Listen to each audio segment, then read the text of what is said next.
Hey, it's Coach Reeves. Today I'm here to help you go over review 4.1 to get you ready for the test, okay?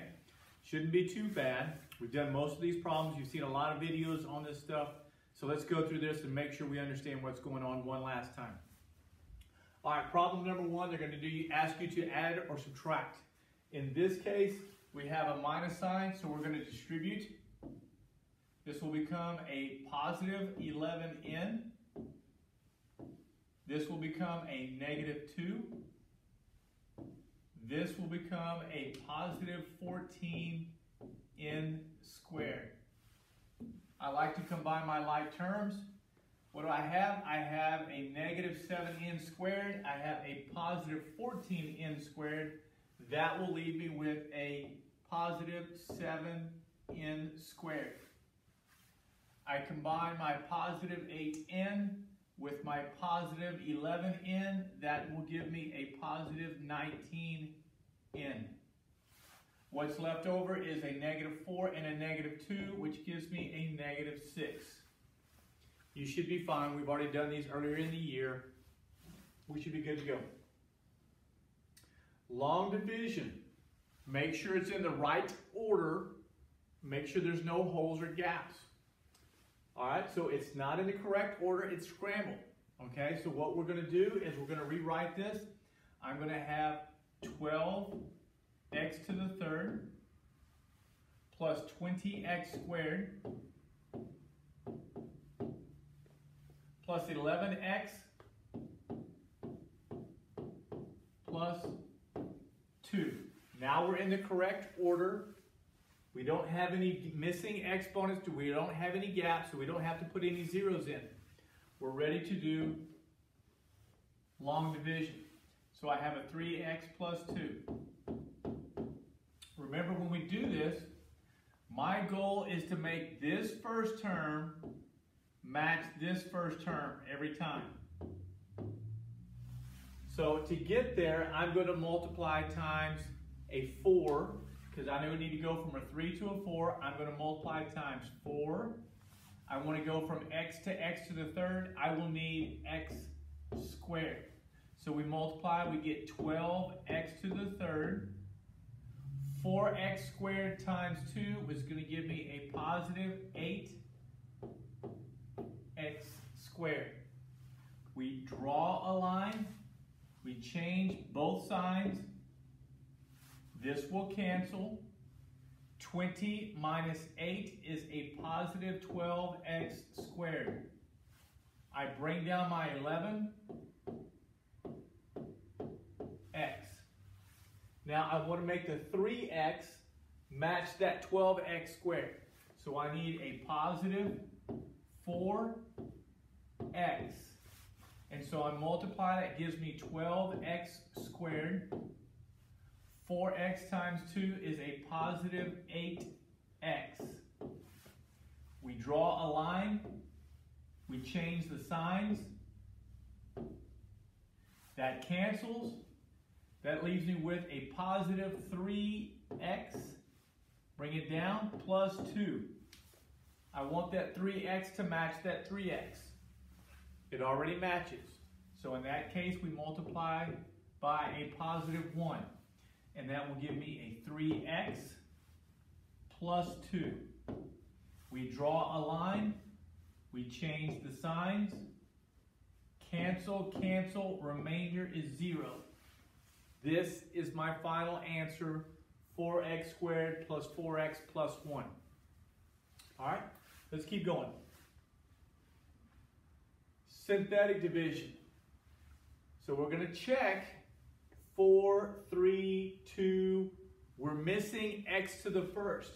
We're missing x to the first power. So we're going to have to substitute or insert a 0 to hold that spot.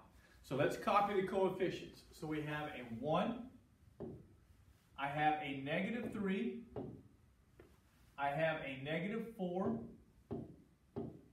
I have a 0 for my, I need a 0 for my x to the first, and I have a negative 10. We're going to draw a line. This will be my remainder column. And this tells me we're going to put this here as x minus 1. So we're going to determine what to put in a bracket.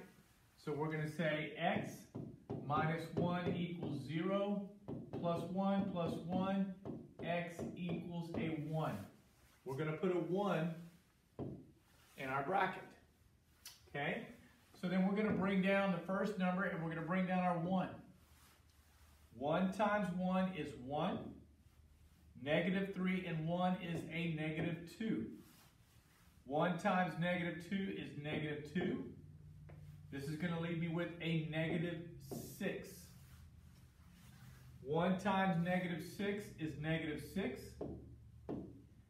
0 and a negative 6 give me a negative 6.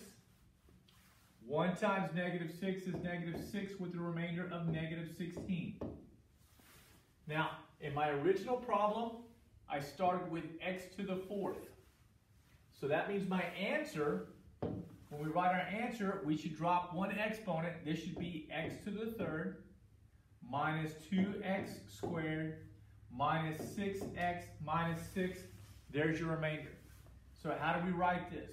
We're going to write this as x to the 3rd minus 2x squared minus 6x minus 6. And my remainder, we're going to go minus 16 over my divisor of x minus 1. There's my final answer. There's your synthetic division. Okay? All right, let's go to the next page. They're going to ask us to find the remaining factors. Okay? So we're going to use synthetic division because I do not have a coefficient in front of my x. I'm going to go synthetic division, and then I'm going to factor our answer or factor our quotient. Okay? So 3, 2, 1. We don't have any gaps. We don't need to put any zeros in, so we're good to go. So we're going to go 5, 21, negative 21, negative 5. Now remember, when we do this and we're trying to find the remaining factors or the remaining zeros, we need our remainder to be 0. We're hoping that we don't get a remainder at all. All right, so what are we going to put in our bracket? We're going to end up using a negative 5. We put this equal to 0, but we're going to end up with the negative 5. You've seen this, you've done a lot of practice problems. So we're going to bring down the 5. We're going to say negative 5 times 5 is a negative 25. That will leave me with a negative 4.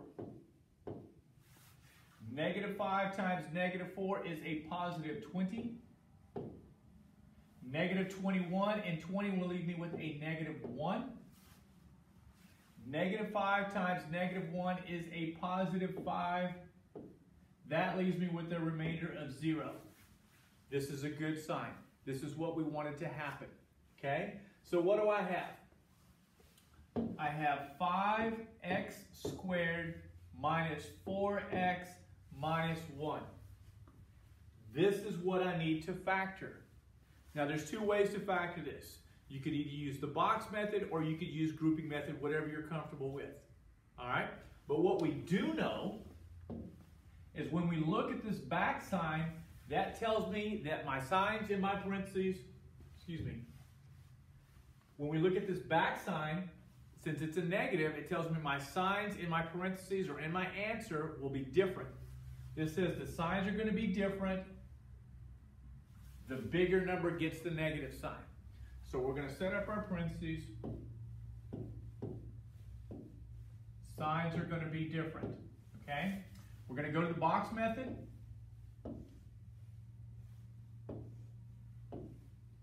We're going to put 5x squared in this corner. We're going to put a negative 1 in this corner. We're going to ask you to multiply those two numbers.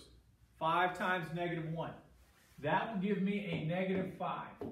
Since it's a negative, we're going to subtract. My only option is 1 times 5. And when I subtract them, I will get a 4. But I need to have a negative 4. And remember what we said, the bigger number gets that negative sign. So the bigger number gets the negative sign.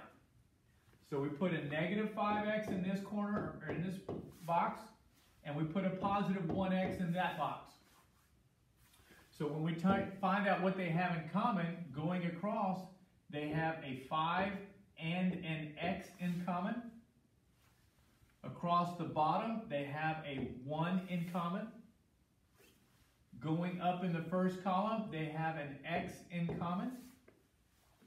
Going up in this column, they have a negative sign and nothing else in common. And when we don't have anything in common, the number 1, because 1 goes into everything. And so there you have it. There's your minus, x minus 1. This goes into plus. 5x plus 1. There are your remaining factors. Okay? All right, let's go to the next one. They're going to ask us to find the remaining zeros. They've already given us 1 0, so we need to find the remaining zeros. Okay? Check your order.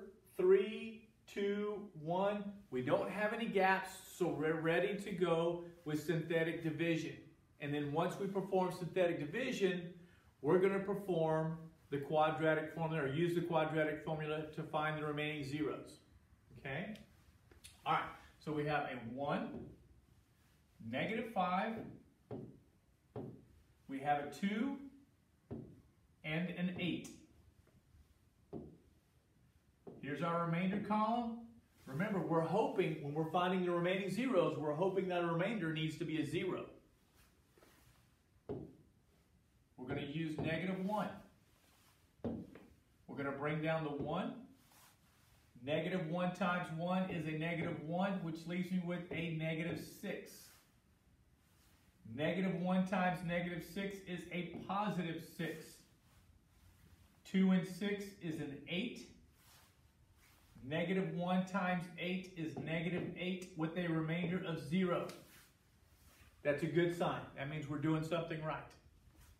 Now, this is my A value. This is my B value. This is my C value.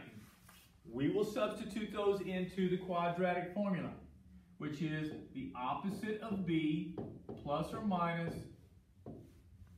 B squared minus 4AC all over 2A. We're going to substitute those into the quadratic formula. All right, so the opposite of B, would be a positive 6 plus or minus B squared. Negative 6 times negative 6 is a positive 36. Minus 4 times my A value, which is 1, times my C value, which is 8, over 2 times A. 2 times 1 is 2. So now we have substituted into the quadratic formula. Let's look what we're going to end up with underneath the radical. This is going to give us a negative 4 times 8. That's going to give me a negative 32. That's going to be 36 minus 32 is a positive 4. That leaves us with 6 plus or minus the square root of 4 over 2. What is the square root of 4? The square, let's move this down just a little bit. The square root of 4 is 2, so that's going to leave me with 6 plus or minus 2 over 2. We need to work this 2 times, or 2 ways. We need to work this as a positive 2. We need to work that as a negative 2. So that's going to give me 6 plus 2 over 2, 6 minus 2 over 2. 8 divided by 2 is 4. 4 divided by 2 is 2.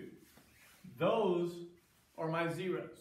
Now, when you work this on your test, you may not get a perfect square here. You may get an irrational number. You may have to simplify your radical. You may even get a negative number where you get an I in your answer, okay? Now, it's just like the practice problems you did on your worksheets and the practice problems you've done on your quiz. You need to be ready to get whole numbers. You need to be ready to get irrational numbers or imaginary numbers. Okay, let's go on. Here, they're going to ask us to do synthetic substitution. Now, when you do synthetic substitution, the remainder is your answer. We're going to do synthetic division. The remainder, and only the remainder, is your answer. So we check. 4, 3, I am missing a squared. So I will need to substitute a 0 for that spot. So we're going to go 1, 3, 0. We need a 0 for our a squared. -4 and 12. We draw a line. This is our remainder column, but this will be our answer. Only the remainder is your answer. They're telling us we're going to use a -1. We're going to bring down the 1. -1 times 1 is a -1. That's going to leave me with a 2. -1 times 2 is -2. When you combine that with a 0, I get a -2. -1 times -2 is a +2. That leaves me with a -2. -1 times -2 is a +2, which leaves me with a 14. That is your answer. The number 14 is the only thing you put in the blank. The remainder is your answer. All right, on this problem, don't let it scare you. There's some fractions, okay? But I have x to the third. Oh, this should be an a. There's a typo. That's an a. I have a to the third, a to the second, a to the first. I don't have any gaps, so we're going to use our coefficients. We're going to say 3/2, 7, -19/2, and 17. Here's our line. Here's our remainder column. What are they going to ask us to use? They're going to ask us to use a -6. We're going to bring down the 3/2. We have to multiply these together. -6 times 3 is a -18.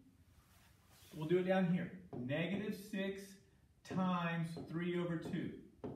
That's going to give me -18 divided by 2, which is a -9. That's going to give me a -2. -6 times -2 is a +12. Now I have to do, this is the tricky part. Now you're going to have to get a common denominator to subtract. Okay? So what are we looking at? I am looking at -19/2. And I have a +12/1. I need to get a common denominator, so we're going to multiply the bottom and the top times 2 to make a match. And so by multiplying times 2, that's going to give me 24/2. -19, a +24, gives me a +5/2. Okay? All right, so now we multiply. -6 times 5/2. -6 times 5/2. -6 times 5 is -30. -30 divided by 2 is a -15. 17 minus 15 is 2. That 2, your remainder, there's your answer right there. Okay? You need to be ready for these fractions. There's a really strong chance they could show up on your test. Okay? Next page. All right, they're going to ask us to find the product. I'm going to do 2 of these. Okay? We're going to find the product. In this case, we're just going to FOIL. You could box if you wanted to, but we're going to multiply. So we're going to jump in and we're going to say 8i times 2i. 8 times 2 is 16. I times I will get you I squared, which is equivalent to a -1. So 8i times 2i will end up being a -16. And then we multiply to the back. 8i times -1 is a -8i. And then we distribute inside. 3i, 3 times 2i will give me a +6i. 3 times -1 is a -3. Now we just combine like terms. I have a -16, I have a -3, which gives me a -19. I have a -8i, and I couple it with a +6i. That will give me a -2i. There's your answer. Okay? All right, down here, I have a binomial times a trinomial. But this is a little tricky. This, I really need you to take care of that first. I need you to change that I squared to a -1. So you're going to go -4 times -1, and that's going to give you a +4. This is going to be equivalent to a +4. And then you're going to say 4 plus 6 is going to be a 10. And then you have a +12i. Please take care of your I squared first. -4 times -1 is a +4, and when you put it with the 6, you get a +10. Bring down your first binomial. 2i plus 3. Now it's just like the problem we just worked. Okay? So we're going to multiply, and we're going to say 2i times 10 is going to give me a 20i. 2i times 12. Well, 2 times 12 is 24. I times I is I squared, which is a -1. That will give me a -24. 3 times 10 is 30. And 3 times 12i is a +36i. Now we're going to combine like terms. I have 20i. I have 36i. That will give us a 56i. 24 plus 30 is going to give us a +6. And there's our answer. Okay? Almost done. Let's look where we are. One more problem to do. All right, they're going to ask you to state the type, list the roots, state the y-intercept, and graph, just like the worksheet we've been doing, okay? This is already in factored form, so you're in good shape, okay? So they're going to ask you to state the types. This is going to be a little x to the first, okay? But look what you have here. You have -2x, -2x cubed. So a negative times a negative times a negative is a negative. And that's going to give you x to the third. And then there's another x to the first. So we have 1 plus 3 plus 1 is 5. There's your odd. It's an odd because 5 is an odd number. I have a positive times a negative is a negative. A negative times a positive is a negative. So my type is going to be a negative odd.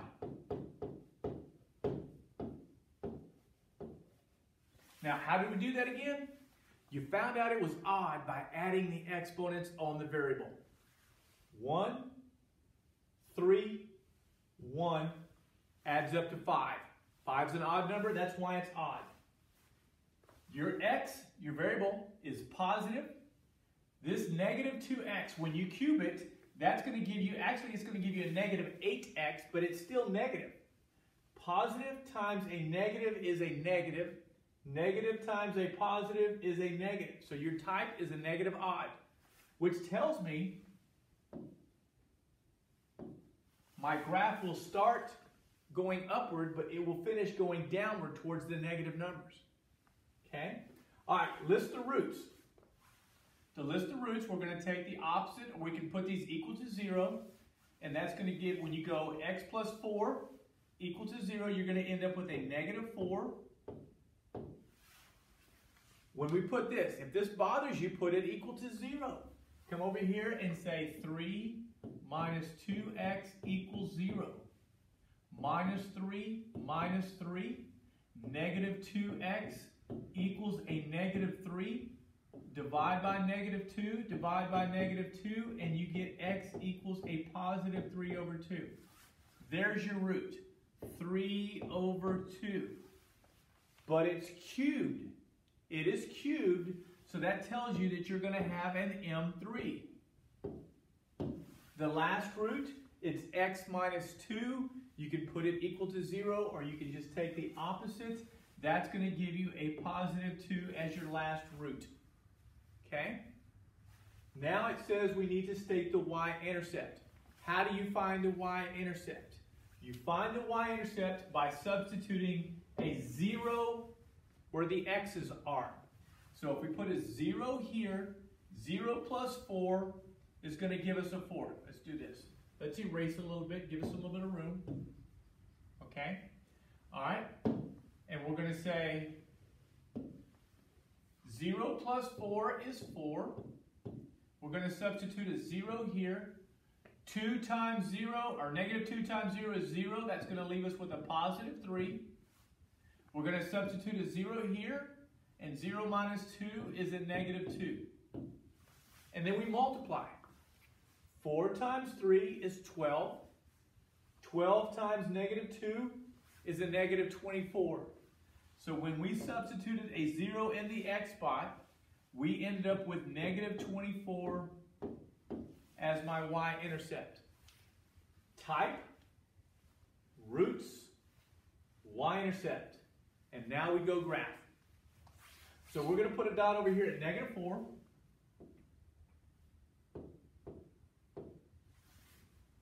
We're going to put a dot at 3 over 2, which is 1.5 or 1.5. So we're going to put a dot right here at 3 over 2. But we're going to say that's an M3.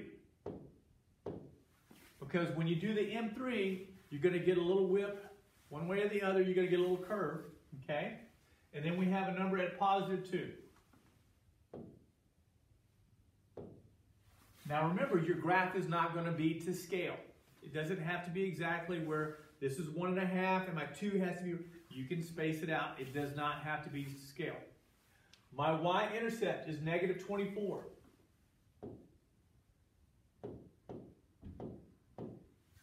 So now we have to graph. Now notice what I told you. Because we're negative odd, we have to start high and finish low. I need to start high and finish low. So I know for a fact that when I graph this, I'm going to start up here and I'm going to finish coming down here. So look what we do. We're going to go here, get a little curve, and finish down. We started going up and we finished going down. That's what odd means. You're going to have to go in different directions, but the negative means you have to finish going into the negative area. Okay? This is my M3. This is your little flattened curve. This tells you that you have an M3. Okay? Everybody's graph could be a little bit of difference. You have some leeway, but that's how you graph.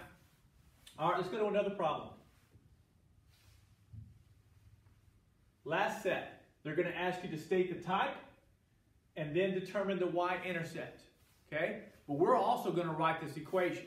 Okay? We're going to write the equation for this problem. Since they're both moving in the same direction, If they're both moving up or both moving down, that means you're going to be even, okay? And since we finish going downward, this is going to be a negative even. So, negative even, that's our type. Okay? And then we're going to determine our y-intercept. We need to find out that guy right there. Okay? So how do we do this? We're going to write our equation, and we're going to substitute in our zeros to find our y-intercept. All right, so what do we have? We have y equals, look at this, my root is a negative 2. We have to put that back into a parentheses, and so the opposite of a minus 2 is a plus 2. So we're going to get x plus 2, but it's an M3, so that makes this cubed. We go to the next root. You see this 2? We have to put that positive 2 back into a parentheses. We do that by taking the opposite, so that's going to give me x minus 2. But it bounces off the x-axis, so this is actually an M2. This is an M2 situation. This is a square. And then my last root goes through the number 3. And so when we put it back into the parentheses, we take the opposite. This gives me an x minus 3. There's our equation. And to find our y-intercept, we're going to substitute a 0 for the x value. So we're going to ask you to come in, and we're going to put a 0 here, put a 0 here, and put a 0 here. And that's going to tell me my y-intercept. So we're going to say 0 plus 2 is 2, but we're going to cube it. What is 2 to the third power? 8. We're going to say 0 minus 2 is a negative 2, but we're going to square it. And what's negative 2 times negative 2? Positive 4. Okay? And then we're going to say 0 minus 3. What is 0 minus 3? That's going to be a negative 3. So in this case, all right, we're going to go 8 times 4 is 32. 32 times negative 3. 32 times negative 3 is a negative 96. This says my y-intercept should be a negative 96. Is that true? No. My y-intercept is way up here. There's no way that this can be a negative value. That tells me that I should have had a negative in front for my a value, and this should be a positive 96. So my y-intercept in this case, you would tell me that my y-intercept is 0, and this is a 96. If we were asking you to write your equation for this graph, this is what you would do. You would have to say that y equals, we needed that negative, and then you would say x plus 2 to the third power, x minus 2 to the second power, and then we would say x minus 3. That would be the equation for my polynomial, and this would be my y-intercept. Okay? Now we've done this before. We have found our a value, and we have written our equations for our polynomials on the worksheets. We had that one worksheet that had 12 different problems where we did that. Okay? All right. This is just a few of the problems. Okay? Go back, watch the other videos, or you can just step into the Zoom and ask questions, or just email us, and we'll help you if you don't understand something. All right? Please make sure you do your review sheet to prepare for your test. There's lots of different types of problems. All right. Good luck.